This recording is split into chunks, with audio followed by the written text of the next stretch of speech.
Hello বন্ধুরা, welcome back to my channel Ranu's kitchen হাবে আপনাদের স্বাগত। আজকে আমরা তৈরি করব তিল বাটার বড়া। তিল বলতে এটা লাল তিল, দেখতেই পাচ্ছেন বন্ধুরা, ছাড়িয়ে নেওয়া হয়েছে এর ওপর থেকে খোসাটা। এখানে আমি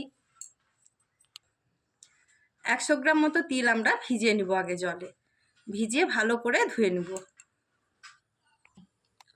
তিলটা ভিজিয়ে ধোয়াটার আপনাদের সাথে শেয়ার করতে পারলাম না, ওটা করে নেওয়া হয়েছিল, একটু ব্যস্ত ছিলাম।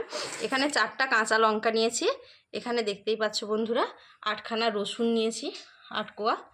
এখানে তিলটা আছে ধোয়া অবস্থায়, আর 1 চামচ পরিমাণ গোটা জিরা নিয়ে নেব, পেস্ট করে নেব এবারে বেটে করে। দেখো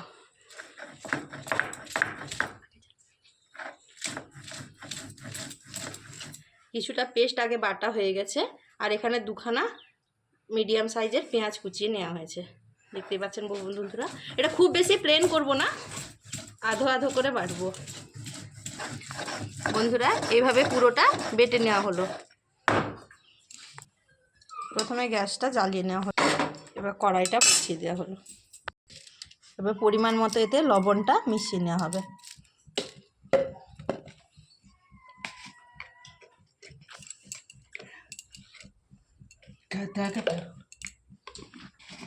এবার পেস্টটাকে ভালো করে, পেঁয়াজটাকে হাত দিয়ে দোলে দোলে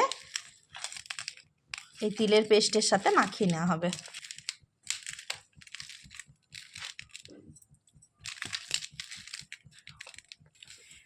এবার কড়াইতে তেল দিয়ে দেওয়া হবে।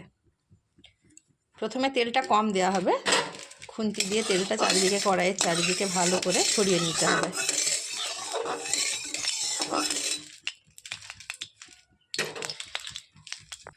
এইভাবে গোল করে রাউন্ড একটা শেপ নিয়ে ওটাকে কড়াইতে দিয়ে দেওয়া হবে।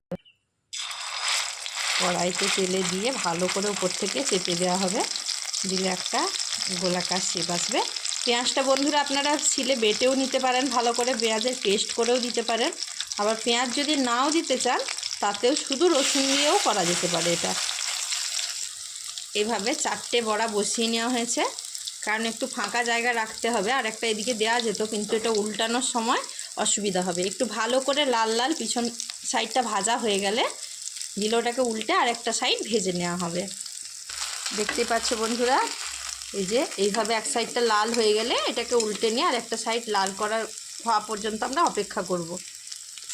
এইভাবে একে একে প্রত্যেকটা বড়া আমরা উল্টে নিব।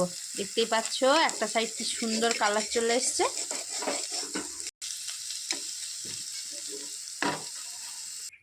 বন্ধুরা আমাদের তিলের বড়া প্রস্তুত হয়ে গেছে।